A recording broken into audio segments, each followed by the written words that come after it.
Hi everybody, thanks so much for tuning in. My name is Joey Fight from thephysicaleducator.com, and today I'm going to be sharing with you an awesome Valentine's Day themed chasing and fleeing game called Cupid Tag.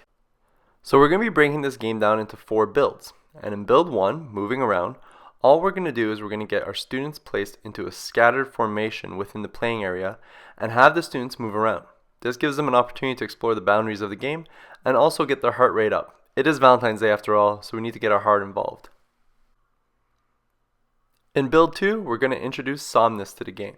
So Somnus is the Roman god of sleep. So select one student who will play the role of Somnus, and that student will run around trying to tag players.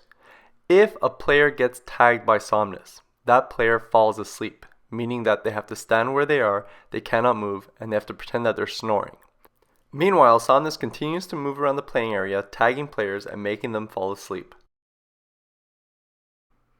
In build 3 of the game, we're going to introduce Cupid and his golden arrows. So select one student who will play the role of Cupid. This player stays outside the boundaries of the game. Cupid is given a series of golden arrows, which are colorful foam balls that he will be able to use to revive sleeping players. If Cupid sees a sleeping player, he will take one of his golden arrows. Staying outside of the playing area, he'll move closer to that player and attempt to make them a pass. Once that player has caught the ball, they have to make sure that they hold it high up in the air for everyone to see. Cupid will continue to move around the playing area like this, trying to send golden arrows to sleeping players. If two players who are asleep now have golden arrows of the same color that they are waving around the air, they fall in love. This means that they will now join together and form a love squad. Love squads have to hold hands, and in their opposite hand they hold the ball that they are holding onto. As the game now continues, Somnus will continue to run around trying to tag players and put them asleep.